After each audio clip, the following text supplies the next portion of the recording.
Hey Philip, welcome to Launch Day. Hey, nice to meet you. Thanks for the invite. Yeah, so actually it wasn't easy for you to get in because I think you submitted like, 1 or 2 launch days ago, and I'm like, oh, I'm not really sure about AI tools. Yeah, it took a little You bit know. of begging from my side. No, actually not begging. Actually, I tried to explain to you the challenges that I faced using AI to create content and how I changed the tool away from just an AI assistant to something better, maybe. Still trying to figure that out. But yeah. Yeah, it's also, it's not just that, it's also, I meet so many people with launch day. Eventually I saw, oh, okay, this AI thing is not, it removes my bias, because Uh-huh. I see everybody do things and I see, oh, wow, there's a cool way to do this. There's a cool way to do that. Sometimes I can have judgment of like, oh, this product seems like, but like sometimes you get good surprises. So Yeah. yeah, I opened it up more. I want to stay authentic because, I'm going to promote this product and I want them to be, I'm not accepting products that I don't really like, Hmm. but it's not, but also I understand some things are not my taste, but it can still be good, so it's hard Hmm. to, and it's actually not easy to be in this position of like having to judge. So I'm trying to be like, okay, what, because I don't want to say no to a product if it's a good product, a good person, just because I don't like it, so I Yeah. try to find a balance. So it's not Yeah. easy, Yeah. you know. True. I can only imagine how the people at Y Combinator must be feeling like if they get thousands and thousands of applications every, I guess, week. And you have to Yeah, choose from those. That must be freaking hard. yeah, for sure, for sure. So So how's launch day going at all? I mean, are you getting a lot of applications? I see you have yeah, been focused on your suit recently. yeah, yeah, my wedding suit with logos, sponsorship. But yeah, no, launch day is good. I think on average, I get maybe right now 40 or 45 applications a month. So it's not that Mm, much. And I accept maybe 50 or 60%. hmm. That's the numbers right now. I think, making it $100 is Uh-huh. just removes a lot of people who would just like submit for Really? nothing, Yeah, for yeah, yeah, okay. yeah, yeah. Like for a lot of people, it's like, oh my God, it's so expensive. And then they start saying, and the funny thing is like a lot of people are gonna start thinking, oh, well, like, what's the return on investment? I need to get all these sales. And like, because the idea of launch day is I'm doing my best to get everybody some sales. That's really, Hmm. I really want this because I think you need a goal. Like if it's just getting upvotes, it's the most boring shit. So I Hmm. think getting sales is a very good goal. But the ROI is like I think you should look at it in a wider way. Hmm. You get an interview on the podcast, you show yourself, you connect with the community. You like it's a whole thing. Like Yeah, yeah, true. um, and To be so honest, for me, I mean, it's not really about the sales. Um, it's only about the backlink, to be completely honest. it's just about because my backlink isn't the best, man. I know, So but I think it will be at some point in the future. yeah, for sure, I think And so. Yeah, also, I thought it's just a nice concept community wise. I just like talking to people. Yeah. Yeah, but for me, that's the main thing. Um, yeah. because if it's just the backlink, you could just get all of these other launch platforms, don't do I an know. interview, and But save on the other time. hand, for me, it was like, okay, $99, that's not so much. Um, I spent $999 on the John Rush Yeah, I was directory gonna suggest service. that you can do that, and you'll get Yeah. 20 or 50 or 100 backlinks. Yeah, Then you yeah, I don't need know. me. I know. So what? So I guess you didn't come just for the backlink. I don't know. Oh, No, I mean it's the backlink and the community thing that I kind of thought it might be nice talking to you and see what comes out of it. But it's not yeah, about, for me. It's really not about the sales. I mean, ideally, it reaches someone who says it's interesting, but you can improve this and that. that would be nice, but I don't Yeah. really expect sales from it. Because also, I mean, you're targeting mainly people on Twitter here, let's say, or are you also Yeah. active on LinkedIn? No, no, no. Yeah, okay. So PostFlow right now, I'm kind of focused on people on LinkedIn and LinkedIn content marketing because I've been doing it for a few years and I know that it works. LinkedIn content marketing works if you do it right. And PostFlow does a bunch of different things. And in order to kind of nail it down for one target group, I decided together with my co-founder, I decided that we focus on LinkedIn for now because that's what we know best. And then PostFlow can also support you posting on X and scheduling tweets to X and stuff like that. But for me, that's not the focus of the product right now. So it does that, and I use it for that. But my target group is not indie hackers on I X. think it's good. It's good to have like a clear focus, not Yeah. just be doing like scheduling tool, but like, okay, it's focused on LinkedIn, and then you can do more interesting stuff with that, I guess, Yeah. because of it. I guess, Yeah. we'll look at it a bit after. But like before looking into that, I'm curious about, I hear an accent. Are you German or Yeah, are German. you are German? Okay, cool. Oh my God, Can that's you so guess? annoying. Can you guess which accent I have? Yeah, I mean, I'm dude. kidding. Yeah, We're neighbors I'm obviously practically. Spanish. No, I'm kidding. Yeah. Um, so what's No. your story, man? How did you? So you're from Germany, I guess. Yeah. You still live. Where Yeah. are you now? I mean, you don't have to share if you don't want, but like, where are No, you it's fine. approximately? I mean, if anyone Googles me, he will or she will immediately find me anyway because I'm so visible on the internet, I guess. So I'm living in Stuttgart. Stuttgart is in the south of Germany. Hmm. And for people who know, Stuttgart is the home of the automotive industry in Germany. So Mercedes-Benz is here with a headquarter, Porsche is here with a headquarter, Bosch is here with a headquarter. So in the past century, there have been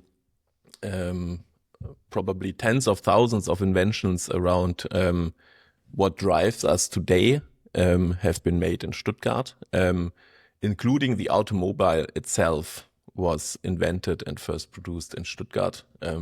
Obviously, that's debatable, and people from Everybody fights about who invents what. French and exactly. Belgium fight about who invented the French fries. So Okay. it never ending. So Yeah, true.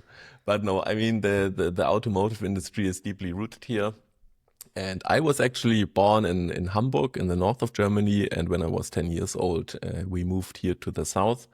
And since then, I've been living in the south. I've studied in Mannheim, which is a little bit further north, but also more or what less did you on the study? what? I What did you studied study? law. Law. Yeah. Okay.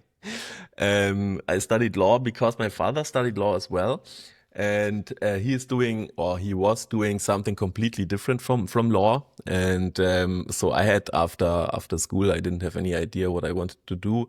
So I went to Mannheim because my girlfriend studied in Mannheim, but business. And so I just went to Mannheim and studied law there. And the advantage of studying law in Germany is that you have a lot of free time until the very end of the studies. At the very end of the studies, you have to learn hardcore for 1 year, and then you do the big exam. And when you pass that, you're good. And if you don't pass that, you still have your high school diploma, but nothing else. Okay. So yeah, And the you last cannot pass it again. If you fail, you cannot pass it again. no, if you fail, I mean you have 3 tries to do it, but if you fail Okay. all Three three, tries. then Okay. you're fucked. And then you can become a taxi driver or whatever. Yeah, so I studied law, but I already founded my first company when I was 18 years old in high school.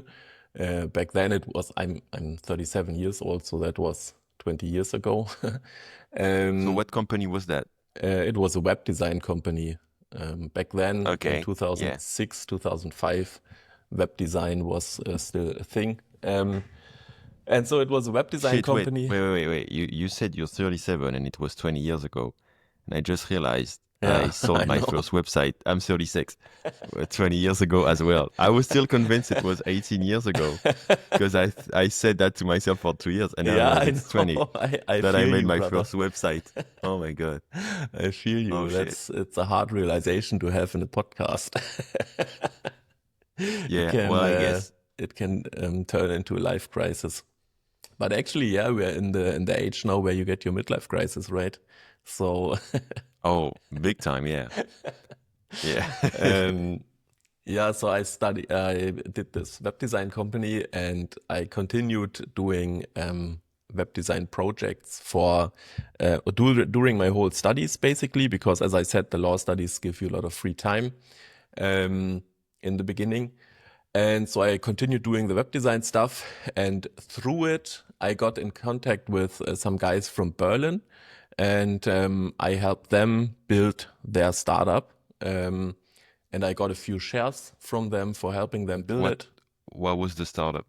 It was called Salonmeister in Germany, and now it's called Treatwell. And I think Treatwell is a European-wide brand because after a few years, Salonmeister was bought by a competitor from UK.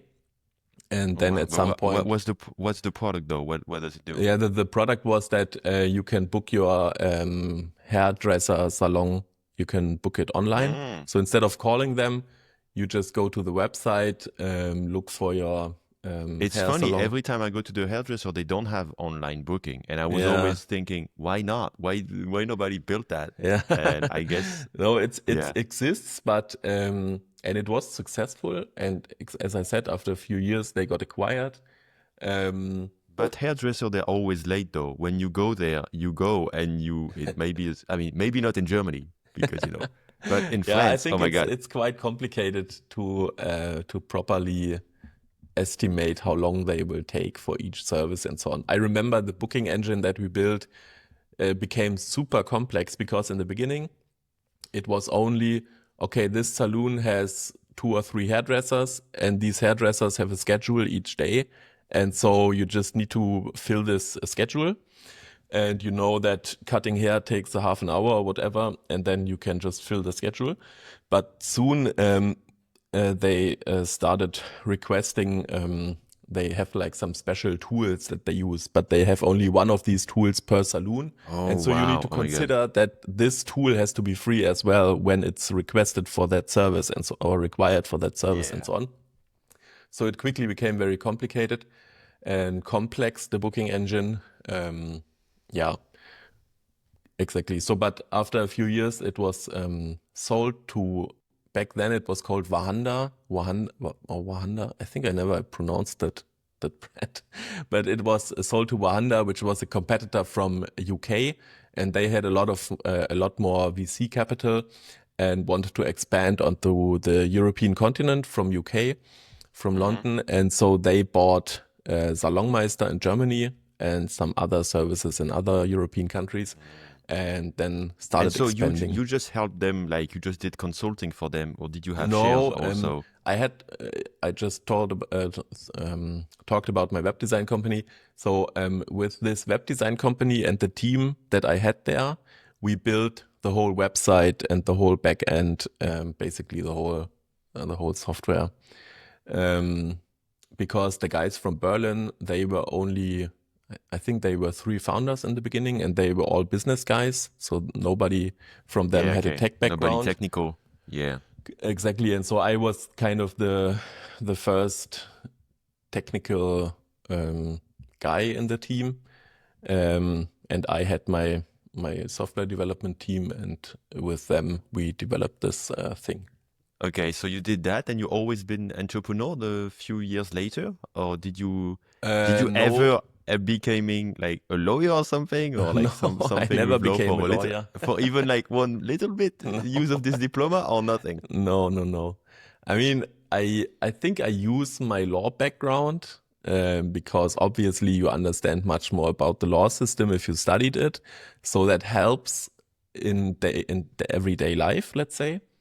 And it helped me occasionally in my business life as well. Um, but I never practiced law. I never had interest in that because I always said or I had this kind of realization at some point where I said, it was back when Uber was first coming up and was first getting built and rolled out and so on. And I realized that lawyers, they always try to squeeze something new that is happening into the existing law system and try to make it fit and regulate it and so on. And I wanted to be on the side of people who are actually building things instead of trying to make it fit into what we already have. Maybe that's a little bit narrow point of view. Maybe it's a little bit simplified, but that's how I felt. And so after my, so in Germany, you have 2 law degrees, the first and the second law degree. And after my first law degree, I decided, okay, I don't want to continue working or continue studying law. I want to go into the digital world fully. And back then I was 25 years old approximately, and we just got sued by one of our clients from the web design business. And why? We built a website for them and he wasn't happy, and he had dozens of changes all the time that he wanted to have us implement. And then at some point I snapped and said, okay, we stop work on this website now until you pay us in full, and then we can continue doing changes as change requests. And that's when he said, oh, you don't want to continue working on the website? Okay, then I want to get all the work that my people put into the project. I want to get it reimbursed from you. And then he did a calculation and came up with, I don't know, 40, 50,000 euros that he wanted to have back from us. Mind you, for a 7,500 website project. So it was completely out of proportion, but he wanted to have the money back. And then it took like 6 or 7 years. And because of the high value that was that we talked about, it directly went to the second order court in Germany. So it didn't went to the smallest court. It went to the next bigger court. And so the whole process took like 6 or 7 years, was super stressful. But the problem was I was 25 years old. I had barely any money. And for me, it was like, okay, if he wins this process, then I will have to register for private insolvency at 25. And my parents couldn't or didn't want to help me. And so it was obvious that I would be fucked if this process would go through. So that was a super stressful time. And then a few years. Despite being a lawyer, despite you were a lawyer. Yeah, I mean, it helped me because I had all these connections at university, and I was working at a chair at university and doing their website and so on. But so I had a good connection to all the senior people working at the chair. And together with them, they really helped me more psychologically, less on the actual content of the process. But yeah, I mean, I printed out all the emails that we had and took like folders and folders of communication to the chair, and we sat there for hours and tried to figure out what was going on and so on. So that was actually quite helpful to study law in that moment, because I had all these people helping me. But on the other hand, in the end, we had to go through the whole process with our lawyers. And I mean, I wasn't a lawyer, I was a law student, so I couldn't defend myself, obviously. And it would have been a total disaster if I would have tried to defend myself. But because it's in the end, it's a complex process. But that was that. And so did you win? In the end, we did win. It took very long, and it was super stressful. Yeah, super stressful. And in the end, we had to pay like a fee of, I don't know, a few thousand euros for our lawyers and for the court fees. But our enemy, the plaintiff, he didn't win, and he didn't get the money from us that he wanted. And then while the process was going on, Salonmeister was acquired by this other company. So suddenly I had a bit of money, And then my stress level also went down because I thought, okay, worst case, I will lose all the money that I made from this acquisition, um, but I will not be privately insolvent. I don't know how to translate it, No, I get but it. Like, yeah, yeah, I guess bankruptcy, bankruptcy. they Yeah, say yeah, usually. right. Uh, And yeah, and then this chapter was closed. But at that point, I was kind of healed from being an entrepreneur. Um, I just wanted some security. I wanted to have something where I don't have to think about the business 24/7. And so I went to a company in Heidelberg, but which wait, is okay. Before going to that, it's interesting what you said about, uh, because I was freelance for like, 15 hmm, years or something. Well, since I was 16 or 15, hmm, let's say really 20, 12 years really active. hmm, Uh, and yeah, I got fucked so badly very quickly hmm, that I then learned to be super strict, you know? So hmm, I was always asking for down payment, and there was always a contract because, hmm, freelance, sometimes you don't do anything, yeah, agency. I guess when you have employees, it's different. And I remember, it's funny, you said like when you had some money, then you felt better about the whole thing because you were more free to like defend yourself, less stressful because you made money from the sale of the other startup. And me, that was my last freelance project, the last one I took. That was in, I don't know, 2017. And I had spent 6 months looking for a job in the US. I wanted to work for a US company because I know you were making more money. hmm, And I had spent 6 months doing that, trying to work remotely from France and everything. hmm. And I had nobody reply to me. So I was like, okay. And I had to make some money again. And there's a guy who calls me. And from the first call of this guy, it's bad. I know this guy is going to be a very terrible client because I know I had like 20 or 30 clients or no, even 50. So I know I smell it. And so this guy is like, yeah, I need a web designer. It's super urgent. Can you do this? Can you do that? Uh, I'm like, okay, cool. So, yeah, it's fine. And I just coming back from San Francisco when I Uh-huh. traveled to try to find opportunities. And so, at San Francisco, the very minimum I could charge was $600 a day at the time. Uh-huh. That's like really low, you know. Uh, and so I tell him, yeah, okay, so I'm back in France, so I know the salaries are less. So I say to him, yeah, okay, I can do 500 euros a day. It's going to take 10 days, something like that. And he said, I will never pay that. I can give you 150. Okay. I'm like literally laughing like on the phone. I'm like, oh, okay, well then bye. I don't give a shit, uh, I don't care.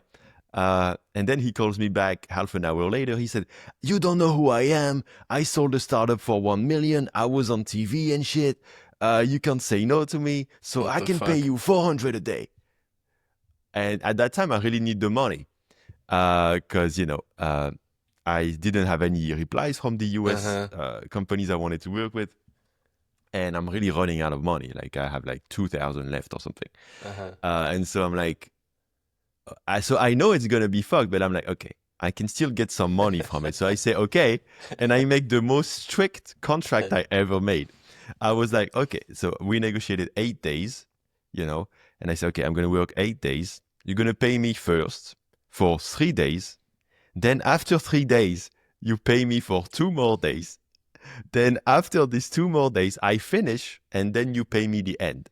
Mm-hmm. So when I did this, I knew I'm probably not gonna get the last payment, you Mm-hmm. know, like the last, 1,000, Yeah. like 1,500 euros, probably not gonna get them, but at least I'm covering myself. So we go through the process. It's a nightmare. I go to his house. I meet him. I discover this guy has 8 interns working in his house. His house is his office, What the and fuck? they're working from his house. They're all underpaid. I see crazy good developers, and they all have very low confidence, very low self-esteem. They're Uh-huh. all getting paid 150 a day, not even getting any protection. That's just like freelancing. Uh-huh. So I'm in shock at this guy's operation, you know. Uh, The and I fuck? start doing the work. And as I start doing the work, I literally cannot do the work because there is nothing. There is nothing ready. Like what he sold me was absolutely not ready. So anyway. But was it true that he was that he did this big exit and stuff like that? Yeah, it was true. It was true. Ah, okay. Yeah. He had sold a company, like it was a rental property company, and yeah, he was on TV and shit. Yeah. Okay. And so I start doing the work. I end up doing the work. And I thought from the beginning, okay, I need to send this guy lots of proof by email. So every time communication is email. Tac, all the time, super clean. And you never got replies, let me guess, on those emails.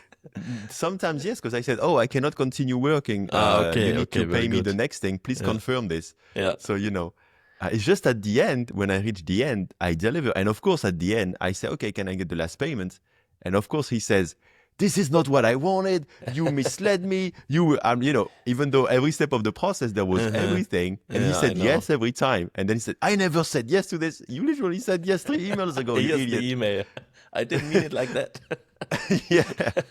And so at this time, I'm like, I'm never going to get my money back. But at this time, you know what happens? One of the companies from the US, they sent me an email. 6 months later, they say, yeah, we want to work with you. Nice. I get on the call with them, and Americans, 20 minutes after the call, they sent me $10,000 to get started. What the fuck? It's like, so, when Americans, I like how they are willing to take risk. Yeah. And I ended up working with them for more than 1 year. That was amazing. That's when I was making basically $100K a year from them. That was awesome. And so finally, I have money. And so this guy, I'm like, this guy, huh? So I started, calling a lawyer and everything. And for the lawyer, it was a piece of cake. And so she just destroyed him. She sent him a few letters and he completely folded. And he's like, okay, I'm paying. Very good. Yeah, sometimes you need a little bit of serendipity in order to find your way. Yeah, it's nice. It's like things don't happen at I think sometimes you can trigger things to happen, but you cannot know when they will happen. Yeah, exactly. Like you put all your energy and something will happen, but maybe it's going to happen way later. Exactly. So you have to kind of don't lose faith. I think I once read a quote from someone. I don't remember from whom it was. It was on Twitter as well, or on X. But he said you have to continuously increase the surface area for luck to hit you. Yeah. And that's basically all that you do, things. right? Yeah. Yeah. You just have to continue opening opportunities, getting to know people, but not with the goal of doing a sale or with some transactional goal. You just have to like opening opportunities, opening doors. And if you do that long enough, sooner or later, luck will find you. Yeah. And I noticed that with Launch Day and with this suit, this sponsorship of the suit, it's crazy the opportunities that I get that I never expected. Because actually selling sponsorship for my suit actually demonstrated that I was good at sales. Because it's not easy to sell. Because a lot of people, they don't believe. They say, what about your wife? What does she think about? Like, actually selling to my wife was a fucking challenge. But, But she's good with it now. Oh, she's more than good with it because, she really gets it now. She sees because I think, it's not just selling something. It's like, it's like Launch Day. It's like bringing the indie community with me at my wedding. That's really how I feel about it. It's like, I'm going to have my indie friends with me at my wedding. And that's cool, like a very cool way of doing that. Yeah. And so once she got it, now she's super excited. She wants to do a startup cake. Like, the wedding cake should be with logos on it. So she's excited about it. No, it's awesome. But, that was the process of me, explaining and showing in a way, and also for people. And the crazy opportunity that's happening is now I'm probably going to start working with another founder who did Launch Day to help him with sales, which I never thought in my life I would do sales. But I realized, oh, shit, I'm doing sales now with my suit and it's working. Yeah, and so cool. He saw me do that, and now I'm like, oh, let's do sales. And I'm like, oh yeah, I need some money so that I can do that, alongside Launch Day. Yeah, and that would be cool. So, but that's a crazy thing that would have not happened if I hadn't pushed, Exactly. Also to go out of your comfort zone and just try something very unusual. Yeah, nice. So now I'm curious about your product though, because we talked about it at the beginning. And so I guess you've been an entrepreneur for a long time now, been through all of that. And what brought you to build this product that you're showing? Yeah, actually, I don't. I still feel it difficult to say that I'm an entrepreneur. I Oh don't feel wow, that why? way, to be honest. I'm just doing stuff that interests me, and I have the luck that I am relatively free now. So yeah, but for me, an entrepreneur is someone who like builds a big company, and there's like VC capital, and there's Do you there. still have the agency and freelancing, or what's happening? Yeah, so let me quickly wrap that up. So after this, when I was 25 years old or so, I went to this scale up in Heidelberg because I didn't want to be working on my own anymore because of all the risk and so on. So I was there for 4 years. It was a super cool time, but at some point I realized my learning curve is getting is becoming less steep.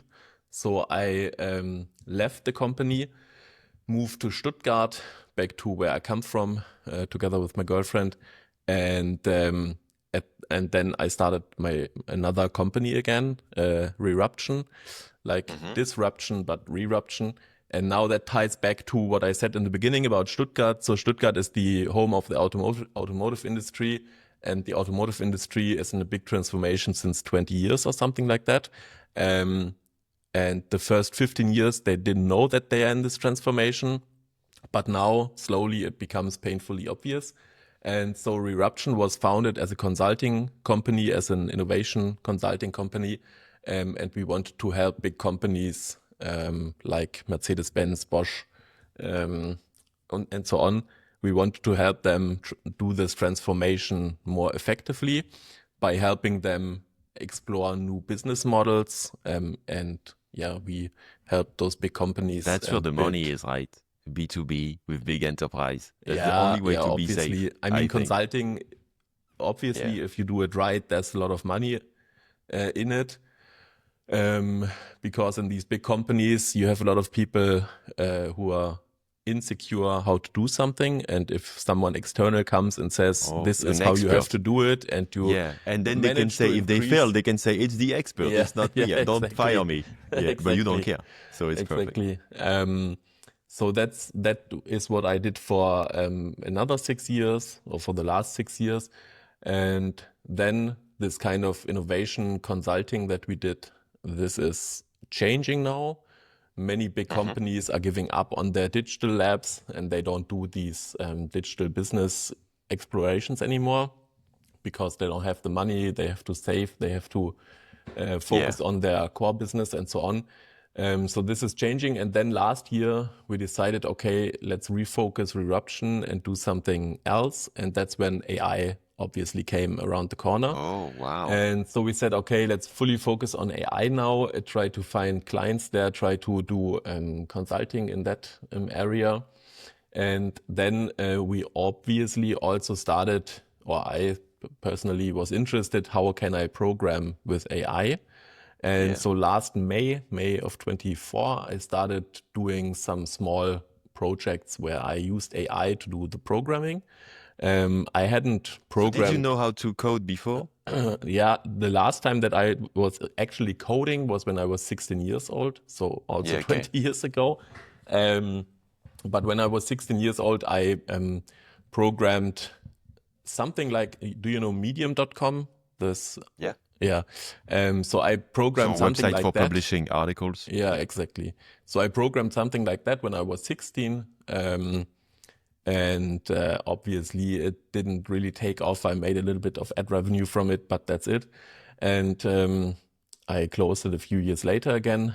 But that was when I last programmed using PHP and JavaScript and so on. Mm. And I never was a real programmer. I was always a script kiddie who was just copy pasting stuff from the internet. Mhm. But it kind of worked. And so that was the last time that I really programmed. But I was always interested in the tech behind software and how everything I works and so see. on. So I had a basic understanding of how everything works. And so last year I started programming with AI. And for me, as a former script kiddie who just copy pasted stuff from the internet, working with AI is like super Script mind kiddie, you blowing. say? I didn't know this term. Script kiddie. It's funny. Okay, cool. Yeah, so for me, it was a super crazy revelation to work with AI because AI Yeah. basically does the same. It copies stuff from the internet and puts it together. And that's kind of, yeah, I mean, then Cursor came out. I don't know if, yeah, obviously, okay. I guess in this bubble, anybody has heard of Cursor. So I started using Cursor and all these tools that came out, and it just kept increasing the speed in which I could build stuff. Then Lovable came out and blah, blah, blah. And that's when, yeah, I said I have my own podcast. Or no, maybe, yeah, let's save that for Okay, later. so Yeah, but at some point I realized, okay, AI is becoming so crazy now. I can actually build something with AI that is usable. And that's when I decided to take some time off from the consulting business and just don't do mm, any sales anymore for consulting and for new projects and so on. And just take some time off to just do something with AI. Just dive deeper okay, into I see. AI and just find out where it leads me. And It's funny, right? yeah. Like because I coded for a long time, but Hmm. I had kind of like stopped enjoying it, Hmm. and AI made me enjoy it again because you feel like you Hmm. go 10 times faster. I mean, you don't actually, but like you eventually you can go faster, Yeah. and you can focus on like, just reviewing and the vision, and you can try ideas super quickly. So that's Mm, so that's awesome. yeah, So that's how exactly. you build this product. That's You how I kind of built like vibe PostFlow vibe exactly. coded. Yeah, yeah, Yeah. it's completely vibe coded, completely. I think I wrote 2 lines of code in the whole project. Um, but after 1 year of working on this project, of working on PostFlow, I still cannot write Python or JavaScript syntax. So Yeah, no, okay, I get it. Okay. yeah, um, but it's running on my Interesting. own server Interesting. now, um, and I'm sure there's a bunch of security problems in PostFlow that I just don't know about. Do But you use Hetzner? Because you're German, so I'm like, you yeah, must yeah, I use use Hetzner. Hetzner exactly. Okay. At some point, I got interested in hosting it myself because I already saw that Firebase and Heroku, and I was running it on Heroku at first. Heroku, Firebase, and what else? I don't remember. But it became expensive already, even Oh though the yeah, it's project crazy. was Yeah. so small. And Yeah. so I said, okay, I will just get a bare metal server from Hetzner, just like buy the box. They put it in the data center. And then I thought, okay, I will just try with ChatGPT how far I can come with setting up Linux and all this stuff. And it was actually surprisingly easy um, to get Coolify installed. So I use Coolify now Yes. to, Really cool tool. Yeah. yeah, I love it. Another Um, indie maker. and I moved all my projects there, all my fun little projects that have like not even one user per month, but that I want to keep online because I kind of like them. Um, and so I moved everything there, and it was a Yeah. super steep learning curve. But I just love this feeling, and it reminds me of being 16 again or 14, and finding out about the internet for the first time, and finding out that I can just build stuff and publish stuff and have Yeah, people yeah, yeah. use No, it. that feels This amazing. kind That of feels feeling, I amazing. have it again at the moment, and I just loved that, and I enjoyed it. I enjoyed it so much to Yeah. set up my own server and put everything on it. Yeah, So, I'm just warning you, I have another call in 10 minutes. yeah. So I'm just, but uh, can you show us like the coolest thing, like that the thing you're most proud of that you built on this app? The real demo will be on the website, but like Yeah. I'm just curious if you can show quickly something that you really, What am I most proud of? or that you think is cool, you know? I think it's the sum of all parts because the tool itself, I mean, it's not something that someone has not seen anywhere else, It's Oh, I but actually thought that was, that's why I selected you because I think this idea of focusing on helping the person write, not Uh-huh. just write it for them. Mm-hmm. Like review what they write. That seemed way more interesting than Yeah, okay. visual. Then let me share my screen. So yeah, this is PostFlow, the dashboard, and on the dashboard you can see all of the content pieces that you created. So you see like LinkedIn posts, but also I said I have this podcast, and from this podcast, from this video podcast that we have, we cut using Opus clips, we cut yeah, I use it too, short yeah. form video, Yeah. and then I throw all the short form video per episode. So for one episode of 1 hour, we have like 40 short form video clips. I throw them all into PostFlow. And from PostFlow, I can schedule them to TikTok, YouTube, Facebook, Instagram, and so on. And obviously also Twitter and LinkedIn. So I use that. Then you can have your like blog posts. You can have your Isn't it too much to do 40 shorts? Because, I think like when I have shorts, it's like too like low quality. Like find good shorts is not easy. Even Opus clips, I think yeah, the I really know. good ones sometimes, I know, but on the other hand, I don't really give a fuck because the algorithm will just determine if the clip is good or Yeah, not. no, I get that. I get Yeah. that. Yeah. So I just throw it in, and then And do you I see it let work? Do you see like sometimes you get one big one? yeah, definitely. I mean my podcast channel on TikTok has like 80 followers, and on YouTube has 80 followers. But it definitely helped us grow the podcast compared to just having the long form podcast. So the long form podcast doesn't naturally get discovered. So you don't go to Spotify and look for built-in Yeah. public. But through the shorts, people discover the podcast. And instead of selecting 8 clips per week that I post, which might be the wrong ones and might not resonate and might not fly, I just Yeah, I throw see. 40 clips into the algorithm and let the algorithm decide what works and what doesn't. Yeah, that's about it. That sounds very simple. I should maybe try that. Yeah. I think especially for these calls here, it might make a lot of sense to cut them up into shorts and just obviously I do it schedule already them. because, I do a video for every launch day with like a Ah, clip of everybody. okay, So I yeah. already go through this process. I just Yeah. find the best one Yeah. manually, but okay. Yeah, Cool. interesting.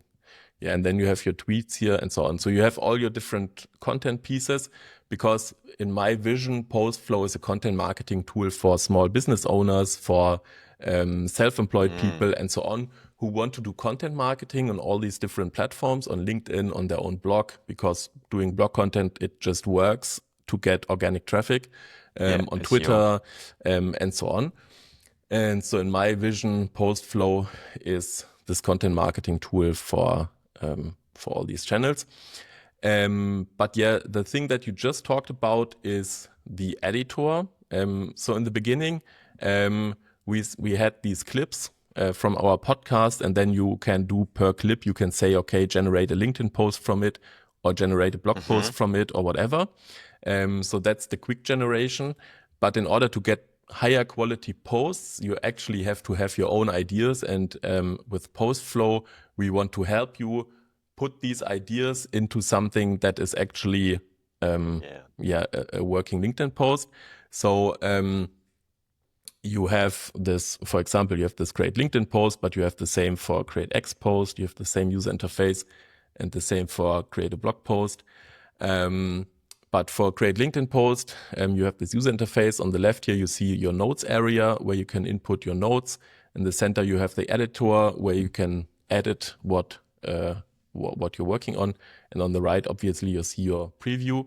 And now if you write some rough thoughts like I want to launch PostFlow on launch day with Dago Renouf, and that's why I'm doing this interview with him at the moment. Then you can see that here on the top, we calculate an input quality score, and this input quality always measures how good your input is in relation to what target group you want to write for. So for example, in PostFlow, you define, okay, I want to write for indie hackers who want to grow and build their own business on using AI. Oh, so you add so that like in your settings, and then it's gonna measure against that every time. Exactly. So let me just quickly copy paste that. So you have your vibe settings, and in your vibe settings, you have your author intro, where you tell something about yourself, where we continuously ask you follow-up questions to This is make super you cool because provide. I think if you just sell the content scheduler, it doesn't really stand out. Yeah, But when you exactly. say it like this, it's like, oh wow, this is like I never seen that. That's super interesting. Yeah. It's a good way to stand out, I think. Yeah. Yeah. Then you put your writing examples so that the PostFlow intelligence knows how you're Yeah. writing, what your tone of voice is, what kind of words you use, and so on. And then it calculates the writing style rules from that to use it when writing posts for you. And then you have, for example, the LinkedIn post settings where you say, okay, I want to write these post types. I have this target audience. I have this content value proposition. So I want people to take this away from my content when reading my content. And some other settings like tonality, language. And so it's going to use all of that, not to write for you, but to help you improve your own ideas. Exactly. So that's awesome. That's way deeper than most tools. That's awesome. Yeah. So when you have your input quality now, so the goal is always to get input quality above 80 or something. And then you know, okay, I'm writing for my target audience. So we measure here different criteria. For example, is it an original perspective? Is the insight somehow relevant? Is it relevant for your target audience? Does it provide value? Is it authentic, and so on? And then also we have this little interviewer here who continuously asks you follow-up questions about what you're writing.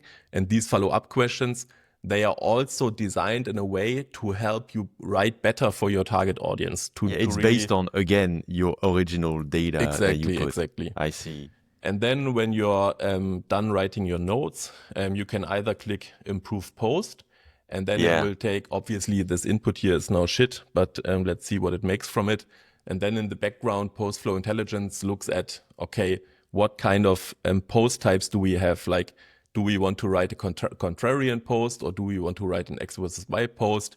What kind of post vibe fits to this message here? Like, is it a personal post? Is it maybe shit posting, or is it like expert content, stuff like that? And now it generated like this post, I guess, in German because it's in your settings. It's in German in this case. And it obviously doesn't make much sense because of the input that I provided, and it doesn't really fit to my target group and so on. But you can see here it generated version 1 now, and then you can say, okay, I want to regenerate it. I don't like it. You can provide more input, regenerate it, and it will generate version 2. And then you can switch between the different versions and just look at what works for you and what doesn't. And then if you're done with it, you can just like take a picture, add it to the, let's just take this one. You just add it to the post.